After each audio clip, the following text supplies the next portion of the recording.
RG Kar medical college হাসপাতালে কর্মরত তরুণী চিকিৎসককে নৃশংসভাবে ধর্ষণ এবং খুনের প্রতিবাদে অবস্থান বিক্ষোভ কর্মসূচি পালন করা হয়। আরজিকর মেডিকেল কলেজ হাসপাতালে মর্মান্তিক ঘটনাকে কেন্দ্র করে গোটা রাজ্য জুড়ে বেসামাল পরিস্থিতি। শেষ পর্যন্ত প্রতিবাদ জানাতে পথে নামল তৃণমূল কংগ্রেস। আজ বেলা 10টা নাগাদ বীরভূমের ইলামবাজার ব্লক তৃণমূল কংগ্রেসের পক্ষ থেকে একটি অবস্থান বিক্ষোভ কর্মসূচি পালন করা হয়। উপস্থিত রাজ্যের মন্ত্রী চন্দ্রনাথ সিনহা, বোলপুর লোকসভা কেন্দ্রের এমপি অসিত কুমার মাল, ইলামবাজার ব্লক তৃণমূল কংগ্রেসের সভাপতি ফজলুর রহমান, জেলা পরিষদের মৎস্য ও প্রাণী সম্পদের কর্মাধ্যক্ষ রবি মুর্মু, ইলামবাজার পঞ্চায়েত সমিতির সহ সভাপতি দুলাল চন্দ্র রায় সহ বিভিন্ন অঞ্চলের তৃণমূল কংগ্রেসের কর্মীবৃন্দরা ও সাধারণ মানুষ আরজিকর মেডিকেল কলেজের প্রকৃত অপরাধীদের অর্থশাস্তির দাবিতে কদিন ধরে চলছে ধিক্কার, অবরোধ ও বিক্ষোভ কর্মসূচি। বিচারের দাবিতে গত 14ই আগস্ট মধ্যরাতে মহিলারা রাস্তা দখল করে। আজ 18ই আগস্ট এই নিন্দনীয় ঘটনা দোষীদের শাস্তি এবং ন্যায় বিচার চাইছে সমস্ত রাজ্যের মহিলা থেকে পুরুষ। হাসপাতালের ভেতর একজন মহিলা ডাক্তারকে খুন এবং ধর্ষণের ঘটনার প্রতিবাদে ইলামবাজার ব্লক তৃণমূল কংগ্রেসের পক্ষ থেকে একটি অবস্থান বিক্ষোভ কর্মসূচি পালন করা হয় এবং আজ 18ই আগস্ট পুনরায় ছন্দে ফিরেছে ইলামবাজার ব্লক প্রাথমিক স্বাস্থ্য কেন্দ্রের সমস্ত পরিষেবা। এমন নৃশংস ঘটনার নিন্দা করে তিনি বলেন, একজন এমবিবিএস পাশ করা তরুণী চিকিৎসক যিনি পোস্ট গ্রাজুয়েট করার জন্য হাসপাতালে কর্মরত ছিলেন, তার এইভাবে হাসপাতালের ভেতর খুন এবং ধর্ষণ শুনেই গা শিউরে উঠেছে। ছেলে মেয়েদের পড়তে পাঠিয়ে বাবা মা হিসেবে আমরাও আতঙ্কিত। এই ঘটনার প্রতিবাদ এবং দোষীদের শাস্তির দাবিতে শেষ পর্যন্ত তৃণমূল কংগ্রেস অবস্থান বিক্ষোভ কর্মসূচিতে নেমেছে পথে ন্যায় বিচারের জন্য। আমাদের নেত্রী পশ্চিমবঙ্গ সরকারের মাননীয় মুখ্যমন্ত্রীর নির্দেশে সারা পশ্চিমবাংলার প্রত্যেকটা ব্লকে ব্লকে, অঞ্চলে অঞ্চলে, প্রত্যেকটা শহরে, প্রত্যেকটা পৌরসভায় আজকের এই অবস্থান কর্মসূচি চলছে। আমরা বীরভূম জেলার পক্ষ থেকে এখানেও ইলামবাজার ব্লকে মাননীয় মন্ত্রী চন্দ্রনাথ সিনহার নেতৃত্বে সকল নেতৃত্ব এখানে উপস্থিত আছেন। সকাল 10টায় সমস্ত মানুষ উপস্থিত হয়েছেন। এরপরে একটু ব্রেক হবে, আবার আমরা দ্বিতীয় হাফেও বসব। আমাদের দাবি হচ্ছে আরজিকর মেডিকেল কলেজ অ্যান্ড হাসপাতালে যে নক্কারজনক ঘটনা যারা ঘটিয়েছে তাদের দৃষ্টান্তমূলক সাজা দিতে হবে এবং তাদের প্রত্যেককে যারা এর সঙ্গে যুক্ত তাদেরকে ফাঁসি দিতে হবে। এই ঘটনা ঘটে যাওয়ার পরিপ্রেক্ষিতে আমাদের পশ্চিমবঙ্গ সরকারের মাননীয় মুখ্যমন্ত্রী মমতা বন্দ্যোপাধ্যায় প্রথম তিনি ঘোষণা করেছিলেন যে পুলিশকে বলেছিলেন যত তাড়াতাড়ি সম্ভব শনাক্ত করে আসামিদের গ্রেপ্তার করতে হবে এবং তাদের দৃষ্টান্তমূলক সাজা দিতে হবে এবং আমরা ফাঁসি চাইছি। আর তিনি বলেছেন তিনি যিনি মারা গিয়েছেন যে মা বোন তার বাবা এবং তার মাকে দেখা করে এসছেন, তার সঙ্গেও কথাবার্তা বলেছিলেন। বলে আমি ব্যাপারটা দেখছি, আমিও চাই, আমি কোনো অন্যায়কে বরদাস্ত করি না, আমি করব না, আর দৃষ্টান্তমূলক সাজাই আমি দেব, দেওয়ার ব্যবস্থা করব বা আমরা ফাঁসি চাইছি এ করেছিলেন। বলার পরেও দুদিন পরে তিনি আবার বললেন যে আমি অনুরোধ করছি ডাক্তারদের যে আপনারা যে কর্মবিরতির ডাক দিয়েছেন আপনারা দয়া করে নিজের নিজের কাজে হাসপাতালগুলিতে জয়েন করুন, কারণ আমার কাছে খবর আছে পেশেন্ট চিকিৎসা না পেয়ে মারা যাচ্ছে।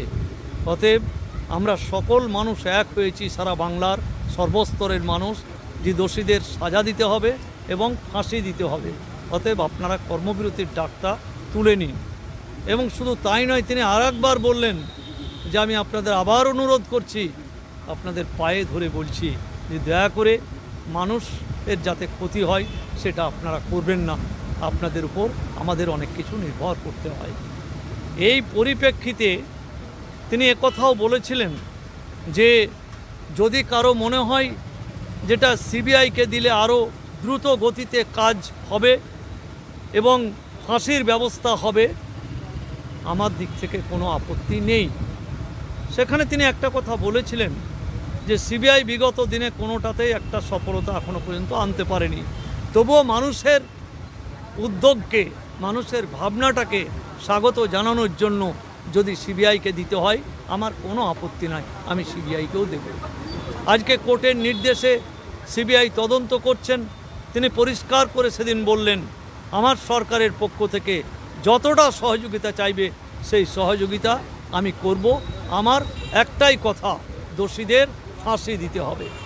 কিন্তু দুঃখের বিষয়, দুটো রাজনৈতিক দল, বিশেষ করে বিজেপি এবং সিপিএম, ঘোলা জলে মাছ ধরতে চাইছেন, রাজনীতি করতে চাইছেন, বিভিন্ন জনকে দিয়ে বিভিন্নভাবে বিভিন্ন কথা বলানোর চেষ্টা করছেন। গণতান্ত্রিক পদ্ধতিতে নির্বাচিত একটা সরকার এবং সেই সরকারের মাননীয় মুখ্যমন্ত্রী মমতা বন্দ্যোপাধ্যায় 2021 সালের নির্বাচনেও তিনি জনগণের রায় নিয়েছেন। 2024 সালের নির্বাচনে 3 মাস আগেও সারা পশ্চিমবাংলার মানুষের রায় নিয়েছেন। অতএব মানুষের রায় মমতা বন্দ্যোপাধ্যায়ের দিকে, তৃণমূল কংগ্রেসের দিকে।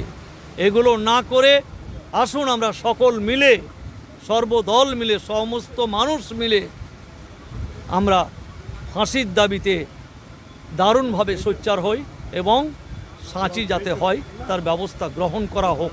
এ কথা সর্বস্তরের মানুষ জানে, যেন আওয়াজ তুলতে পারি, এ কথা বলা। মেলা মানেই উৎসব। রায়গঞ্জে 29শে জুলাই থেকে শুরু এক্সপো মেলা 2024। মেলা চলবে 40 দিন ব্যাপী। 29 তারিখ মেলার শুভ উদ্বোধন। এবারে মেলার বিশেষ আকর্ষণ 360 ডিগ্রির রেঞ্জার রাইডস। এছাড়াও থাকছে নাগরদোলা, ড্রাগন ট্রেন সহ নানান রকম আকর্ষণীয় রাইড। শিশুদের জন্যও থাকছে বিনোদনের ব্যবস্থা, সঙ্গে রসনা তৃপ্তি কিংবা পোশাক ও শৌখিন জিনিসের পসরা। দেশের বিভিন্ন রাজ্যের শিল্পীদের শিল্প নৈপুণ্যে ভরা সামগ্রী পেয়ে যাবেন সুলভ মূল্যে আমাদের স্টল থেকে। প্রতিদিন বিকেল 4টে থেকে রাত 10টা পর্যন্ত খোলা থাকবে মেলা। স্থান রায়গঞ্জ স্টেডিয়াম, রায়গঞ্জ, উত্তর দিনাজপুর। মেলায় আসুন, মেলা উপভোগ করুন। আপনি কি জায়গা কিনতে চান? তাহলে আর চিন্তা নেই। 34 নম্বর জাতীয় সড়কের ধারে রায়গঞ্জের নট্টপাড়ায় ঠিক বিপরীতে নিউ উকিলপাড়ায় আজই সুলভ মূল্যে জায়গা কিনুন, গড়ে তুলুন নিজের স্বপ্নের ঘর। তাই আর অপেক্ষা না করে আজই চলে আসুন আমাদের এখানে, দেখে যান জায়গা। মন পছন্দের স্বপ্নের প্রাসাদ গড়ে তুলুন আপনার কেনা এই জায়গায়। তাই আজই যোগাযোগ করুন আমাদের সাথে।